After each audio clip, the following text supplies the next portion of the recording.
তোমরা যারা বিভিন্ন ইনিয়ে বিনিয়ে সাধু সেজে সেজে মানুষকে ব্ল্যাকমেল করার চেষ্টা করতেছো, একজন লোক বলতেছে পর্দা করা আমরা বাধ্যবাধকতা করব না, স্বাধীন মতো মেয়েরা পর্দা করতে পারবে। নাউজুবিল্লাহ কর না কেন? দেখছেন নি ক্ষমতা যাইবার লেগে কত ডালে কথা কয়। এই জন্য ইমোশনাল ব্ল্যাকমেল করতেছে। আমরা মনে করি পর্দা আল্লাহর বিধান, পর্দা করতে হবে, নামাজও পড়তে হবে। নামাজ যেমন ফরজ, পর্দা তেমন ফরজ। পর্দাকে শিথিল করার সুযোগ নাই, পর্দা অবশ্যই করতে হবে। কথা বলেন ঠিক না বেঠিক? পরিষ্কার কথা। কে মানলো না মানলো এটা পরের কথা। যদি আমি বলে দেই আপনারা যেমন মন চাই এমন পোশাক পরবেন, আমরা কোনো বাধা নাই, তার মানে বুঝতে হবে এরা ইসলামরে কেবলমাত্র ডাল হিসেবে ব্যবহার করতেছে, মূলত ভিতরে শয়তানি। কথা বলেন ঠিক না বেঠিক? এখন উচিত কথা বললেই তো ট্যাগ লাগাই দিবেন। আমরা উচিত কথা বললেই ট্যাগ লাগাই দিয়া তাহিরির তেমনি ফেসবুকে বহুত কথা লেখেন। তাহিরিরা কোন দলের দালালি করে না, তাহিরে আহলুস সুন্নাত ওয়াল জামাতের নির্ভীক খাদেম। আমরা মদিনাওয়ালার প্রেমের দালালি করি। কথা বলেন ঠিক না বেঠিক? দেখছো না আমরা এই বাংলাদেশের ক্রাইসিস মুভমেন্টে আমরা নিজেরা ওই চেয়ারের গদির জন্য কৌশল করি না। আমরা মনে করি আমাদের সুন্নিয়তটা হইলো আমাদের বড় সম্পদ। আজকে যে প্রতিযোগিতা উলামায়ে কেরামগণ এখানে এসেছেন, আমি খুব ভালো লাগতেছে। আমাদের মুরব্বীর আকাবেরগণ কি সুন্দর বুদ্ধি করে করে একদম আনন্দ উল্লাসে মোহব্বতের মাধ্যমে গলা লাগিয়ে একই প্লেটে বসে খাবার দাবার মিষ্টান্ন আর কি সুন্দর সিস্টেম করে আগাইতেছে। দেখছেন নি মুরব্বীদের মুরব্বী জ্ঞান। আমরা পোলাপানদের আবেগ নিয়ে নাচতে চলতো না।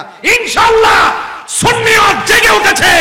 একদিন ইনশাআল্লাহ সুন্নিয়তের অবস্থান জানান দেওয়ার জন্য ঢাকার রাজপথের অলিতে গলিতে সুন্নিদের দখলে থাকবে ইনশাআল্লাহ।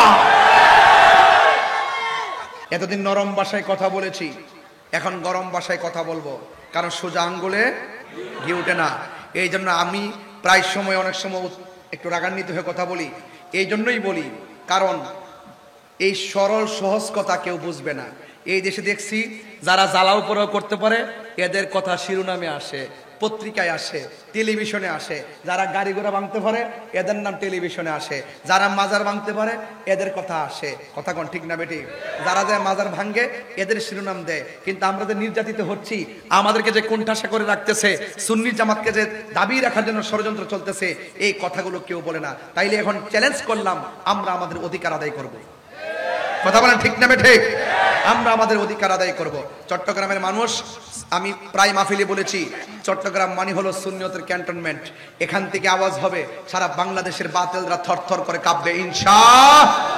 কবরের ভিতরে কি ছবি না নবী? এই রায়পুরা গুরুস্থানের ভিতরে যায় জিগান, আপনি যে কবরের মধ্যে আসছেন এই কবরটা কেমন? ওই মুর্দার বলবে কবরটা বড় চমৎকার। কই কেমনে? কই কবরে নামতে দেরি রাহমাতুল্লিল আলামিন আমাদেরকে কুলে নিতে দেরি করে নাই। নবীর আশিকদেরকে আশিকরা দেখতে পারবে, এতে কোনো সন্দেহ আছে? আরো যেন সন্দেহ আছে। এই জন্য যুবক আমি বলেছি আপনাদেরকে কবরে যাওয়া লাগবে। ওই কবরের ভিতরে তিনটা শাস্তি হবে। এই কবর আযাব থেকে বাঁচতে গেলে ফাসাল্লি লিরাব্বিকা ওয়ানহার, আমাদের নামাজের দরকার আছে না নাই? আর জোরে বলো আছে না নাই? এই জন্য যুবক আমার, নামাজ পড়লে চলবে না।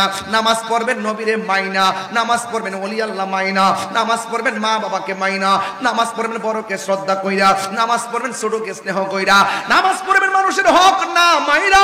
যদি এইভাবে যদি সবকিছু পুঙ্খানু রূপে পালন করতে পারেন, আল্লাহ রাব্বুল আলামিন বলেন ওয়াবাশশিরিল্লাযিনা আমানু ওয়া আমিলুস সালিহাতি আন্না লাহুম জান্নাতিন তাজরি মিন তাহতিহাল আনহার। আপনারা জবান খুলে কোন জান্নাত দেওয়ার মালিক কে? আমার মরণের কতদিন বাকি আমি জানিলাম না গো আল্লাহ। মরণের কতদিন বাকি, আমার মরণের কি আমি জানিলাম না গো আল্লাহ। মরণের কতদিন বাকি, আরে মরণের কতদিন বাকি আমি জানিলাম না গো আল্লাহ মরণের কত দিন বাকি আর 40 দিন আগে ভাইরে মৌতের নিশানি 40 দিনের আগে ভাইরে মৌতের নিশানি জমদূতে বা ইন্দানি বাটুট দিয়া আমি জানিলাম না গো আল্লাহ মরণের কত দিন বাকি। এক যুবক একটা আকীদা ক্লিয়ার করে দেই, জবানটা খুলে কোন আমার নবী এই রায়পুরের কবরে নবীর কি ছবি না নবী? আরো বড় করে বলেন না, কবরে কি নবী না ছবি?